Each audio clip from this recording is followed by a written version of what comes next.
Alam niyo po, mahirap. Kami senador na. But whether you talk of yung magkapatid na Villar na alam naman natin kaliwat kanan yung kaso dahil nga naninindigan or dahil nung eleksyon may tampo sa kanila. Si Senator Padilla, tuloy-tuloy ang batikos sa kanya pero nakita niyo yung mga sakripisyo. Si Senator Bato, hindi naman niya kailangan magpakita doon but he wanted yung pagbabago. Si Senator Bongo, sinasabi palabas na yung kanyang warrant. Of course, si Senator Jinggoy kinulong na and he's willing to present evidence na binabargain sa kanya na lumipat lang siya ng side, hindi siya ikukulong. So hindi ko nababanggit lahat narinig niyo yung speech ko kanina. So kung kami, nahihirapan kami sa sitwasyon na may cover up sa pagnanakaw sa ating bansa dito sa flood control, nahihirapan kami na ang sinasabi maging fair lang yung impeachment.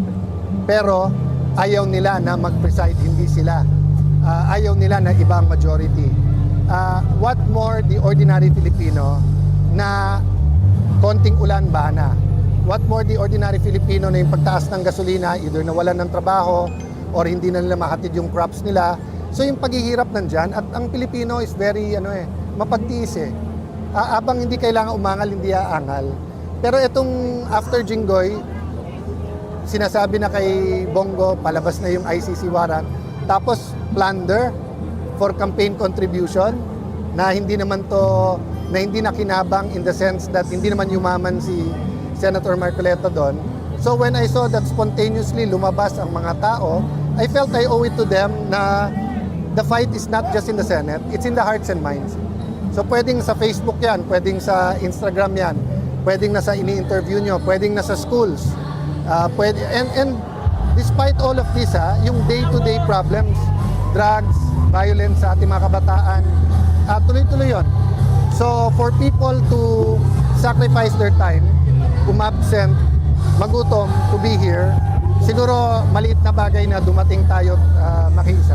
Sir, do you find it strange na the case against Senator Marcoleta may be filed a week before the impeachment trial? In a sense, it's strange because for me it's nonsense. But we expected it. Nung February 4, nung una kaming nakatikim ng pag kami naging majority, ibabargain na yung kaso. So akala namin totoo yung sinabi lang wag lang si Loren. Nung ako na umupo at willing silang ipadala ang NBI na armado, not just once but twice sa Senado. Tapos nung kitang-kita paano kinulong si Jinggoy, naging reality na sa amin to. So lahat kami, we're on borrowed time. Pero pinapasa Diyos namin, 40 years of EDSA. Ano ba sabi ng ni dating Senator Ninoy Aquino? Diba? The Filipino is worth fighting for. Then naging worth dying for because he gave his life. So siguro naman yung konting oras na samahan ko ang mga naninindigan dito is a little inconvenience, but it can be. So pasensya na po yung mga natatraffic, but protests are meant to inconvenience para magising tayo sa nangyayari. Have you spoken to Senator Marcoleta? Pupunta na Not po yet. siya dito? I haven't. Po kayo nag-uusap. Pero hanggang kailan daw po magtatagal itong lahat kami no idea. So actually since this morning to different channels, nagpapaabot ako until nung nagla-lunch ako, another common friend ang nagsabing, you're welcome to come. I think sumagot once si Senator Marcoleta na parang nagtanong yung isa kong friend, paano kami tutulong siya? Ang sinabi lang, padala ng tubig. Sir, meron pa pong ilang senador sa minority na inaasahan natin pupunta dito? I think so. Sino po, sir? I know Senator Amy. I don't know the others kasi nga kahapon lang namin nalaman eh. In fact, meron ako isang trip and I was intended to meet some OFWs. I had to cancel it this morning nung nalaman ko yesterday na yan na yung statement ng ombudsman. Thank you guys. Thank you. Naging kasangkapan ang Blue Ribbon Committee para baluktutin ang batas imbis na para ito'y gamitin para lumabas ang katotohanan. Sayang, Senator Lacson. Kasi alam mo kung yan ay pinagpatuloy mo, sana yung lifelong struggle mo against corruption tumatak sa'yo. Who knows? Baka ikaw pa naging choice for president sa susunod. Pero hindi, sinira nyo eh. Sinira mo. Ang ginawa, you bent the law. Kaming lahat po na nagbigay ng warning, bakit ganyan na ang budget ng DPWH, pero nagkulang po kami. So ang question, since SONA last year until now, anong ba nangyari? Ang problema po, imbis na ipaglaban ang batas, imbis na po na hanapin ang hustisya, imbis na ipaglaban ang katotohanan, binaluktot ang batas. Bend the law. So makikita po natin, yung Blue Ribbon Committee, maganda umpisa sa ilalim ni Senator Marcoleta. Hindi po perpekto, wala pong perpekto. Tandaan po natin mga kababayan ha, kay Senator Lacson mismo or kay Senator Marcoleta po mismo, pag nagsimula ka mag-imbestiga, daan bilyon, trilyon piso ang umiikot sa mga bulsa na kumita na dito. So sabihin nyo po, sa 2 taon, 700 billion pesos. Sa 10%, 70 billion pesos yun. Sa 20%, 140 billion. Doon pa lang. Marami pang ibang pagkukunan ng pera. So, gumagalaw po yung pera. Yung mga kumita na yan, ayaw nila na lumabas yung katotohanan. Pwera pa yung kapangyarihan. Kasi pag nasa kapangyarihan ka, hindi mo lang ginagastos yung pera para pagtakpan, tuloy-tuloy din po ang pagkita o tuloy-tuloy pa rin ho ang corruption. Ano nangyari nung pumalit si Senator Lacson? Nung umpisa, lahat nanonood, kami, benefit of the doubt. Nung una, medyo nalihis lang, napunta sa Senado. Sige po, kasi dapat wala tayong sinasanto. Pero pakonti-konti po, naging malinaw. Na kung titignan mo po, yung dating malinaw kay Senator Marcoleta, naging malabo. Ano po yung ibig ko sabihin maging malabo? Nakita na ang Malacanang, nakita na si Senator Lacson, nakita na dun sa DOJ pa ata, tapos naging ombudsman kay kagalang-galang Boying Remulla, para bang may konting, nung umpisa parang konti Ngayon malinaw na may coordination. Pag sinabi ni Senator Lacson, dito dapat papunta, biglang nandyan na po yung kung sino man prosecutor or USEC o sa DOJ. Imbis na i-testing mo yung witness, itago yung affidavit at i-testing kung siya talaga sumulat nun, gusto basahin yung affidavit lang. At pagkatapos dadalhin sa DOJ. Ang dami ko pong detalye na pwedeng sabihin at sa tamang panahon. What's the main point? The main point is, the Office of the Ombudsman, and don't get me wrong, I am one of those who watch the career of Ombudsman Boying Remulla. And like any other Philippine politician, he has done great things, and there are some things I disagree with. And when he said, wala tayong sasantuhin dito, that was scary for many, but it has to be done. Pero ano nga po ang nangyari sa pamamahala ni Senator Lacson? Si Senator Lacson na nagsabi, dito ang direksyon, eto sasabihin. Nung may nabanggit ng mga pangalan, siya na magsasabi, eto sinabi ni Yusek Bernardo, meron delivery pero hindi sa Malacayan, sa ganito. Di ba? So, naging kasangkapan ang Blue Ribbon Committee para baluktutin ang batas, imbis na para ito'y gamitin para lumabas ang katotohanan. That's why nung May 11, nagkapag-asa, hindi dahil sa akin, hindi dahil ako'y naging Senate President, kung hindi dahil yung bagong minority, bagong majority na galing sa minority, ay nagsabing tatlo ang ating priority. An impartial impeachment, lumabas ang buong katotohanan sa flood control, at i-address ang problema ng ekonomiya. And I am concerned that it is not only the truth regarding corruption, regarding the flood control scam, regarding many other scams that is being withheld from us. The true state of our economy, ang tunay na pananalapi ng ating gobyerno, magkano na yung utang, anong gastusin, mabagal ba, mabilis ang paglabas ng DBM ng projects, kamusta po ang ating mga government contracts, yung spending. Maraming businessman ang nagsasabi, 20-30% na ang baba ng kanilang sales or ng income or ng tama sa kanilang negosyo. Maraming negosyante nagsasabi na even when the US announced na magkakasundo na sila ng Iran at ng Israel, ay lalong hihirap at the end of the year. So there is a lack of honesty. But it is more than a lack of honesty. There is cheating, stealing, lying. So today, the government is facing protest. And they can do two things. Double down. Kami tama, ikulong na lang kayong lahat ng makukulit. Tandaan nyo po, hindi ordinaryong kaso to. Hindi na to yung mga cyber libel na makikita nung una. Sabi ko, ba't yung NBI ngayon? Naging Commission on Cyber Libel, yun na lang. And then, pagkatapos, nakita nyo po sa Senado kung anong ginawa. So, nakita na po natin na marami na pong ginawang attack dogs. Maraming institusyon ang tinatamaan na. Kaya napaka-importante ng Korte at ng Supreme Court. Again po we're not against the full application of the law.